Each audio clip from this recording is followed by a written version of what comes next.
قولا سديدا يصلح لكم أعمالكم ويغفر لكم ذنوبكم ومن يطع الله ورسوله فقد فاز فوزا عظيما. وقال رسول الله صلى الله عليه وسلم: يا معشر الشباب من استطاع منكم الباءة فليتزوج فإنه أغض للبصر وأحسن للفرج.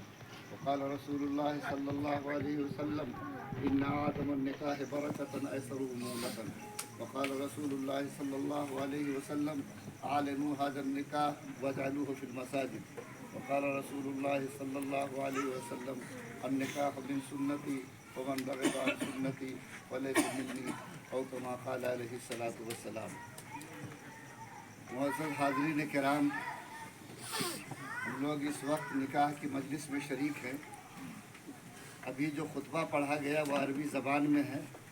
ہمارے یہاں بہت سارے لوگ ہیں جو عربی زبان کا ترجمہ یا اس کے معنی نہیں سمجھتے ہیں. بنیادی طور پر اس خطبے میں 4 باتیں کہی گئی ہیں. میں یہ چاہتا ہوں کہ یہ باتیں ہمارے دل میں دماغ میں مستحکم ہو جائے تاکہ ہم یہ سمجھ سکیں کہ جناب رسول اللہ صلی اللہ علیہ وسلم نے نکاح کا جو طریقہ دیا ہے اور نکاح کے تعلق سے قرآن جو بات سمجھانا چاہتا ہے وہ کیا ہے. اس میں اللہ کے رسول صلی اللہ علیہ وسلم کی ایک حدیث پڑھی گئی جس میں 2 تعلیم دی گئی. فرمایا کہ نکاح اعلان کر کے کرو اور نکاح کے عمل کو مسجد میں انجام دو. یعنی اسلام دنیا کا واحد مذہب ہے جو اس بات کا تصور خاص طور پر دیتا کہ جس طرح نماز عبادت ہے ویسے نکاح بھی عبادت ہے. اس لیے اگر تم نکاح کو نماز کی طرح مسجد میں انجام دو گے تو یاد رکھو تمہیں اس کے عبادت ہونے کا تصور بھی ہوگا اور عبادت کا اجر بھی تم کو ملے گا.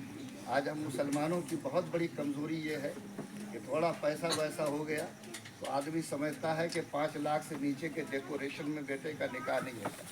لیکن دنیا میں آج عیسائی قوم ہے جس کو اللہ نے ہم سے زیادہ بے پناہ دولت دی ہے.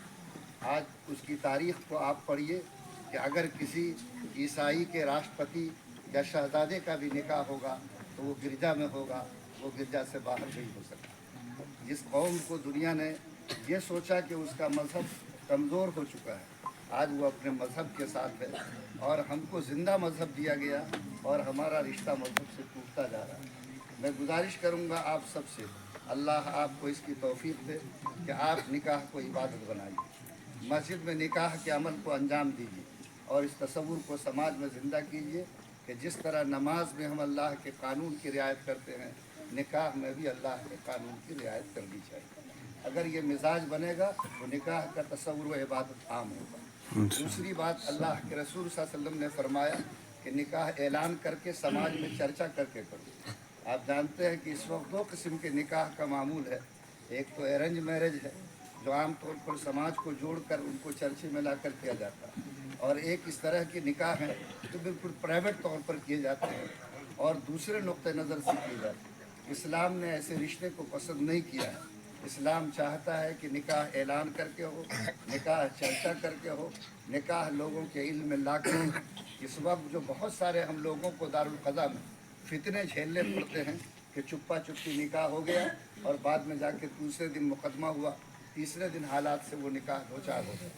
اس لیے سماج میں یہ ذہن بننا چاہیے کہ ہم لوگ جس طریقے سے سماج کو ایک دوسرے کے علم میں لا کر نکاح کرتے ہیں، اسلام بھی اسی طریقے نکاح کو پسند کرتا ہے. ہمیں بھی اسی قسم کے نکاح کا مزاج بنانا چاہیے. تیسری چیز، اللہ کے رسول صلی اللہ علیہ وسلم نے فرمایا کہ سب سے برکت والا نکاح وہ ہے جس میں سب سے کم خرچہ کیا جائے.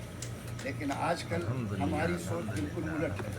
ہم لوگ سب سے کامیاب نکاح اس کو سمجھتے ہیں جس میں پانی کو پیسے کی طرح بہایا جائے اور فضول خرچیاں کی جائے اور اثار میں لوگوں نے مجھے علم میں دیا زیادہ سے زیادہ لوگوں تک شیئر کریں ہے تو کم سے کم کان بچا ہوا ہے، ورنہ یہاں بینڈ باجے اور ماشاء اللہ ایسی چیزیں جن کی وجہ سے پٹاخے آسمان سے ہمارا اسلام کا کیا اور لگتا پاور ہے کہ ہے. ہمارے پیسے آگ میں جھونکنے ہی کے لیے اللہ نے دیے. یہ مزاج ایک زندہ امت کا نہیں ہے. آپ کو اللہ نے پیسے دیے ہیں تو اس اورنگ آباد کے اس ہندو کی مثال قائم کی جس نے یہ سوچا کہ میرے بیٹے کا نکاح ہے، میں چاہوں تو اس میں 1 کروڑ خرچہ کر سکتا ہوں، لیکن یہیں قریب میں میرے پاس 100 لوگ ایسے ہیں جن کے گھر پر چھت نہیں ہے اور وہ جھونپڑی میں رہا. اگر میں اپنے بیٹے کے اس نکاح کو شبھ بنانے کے لیے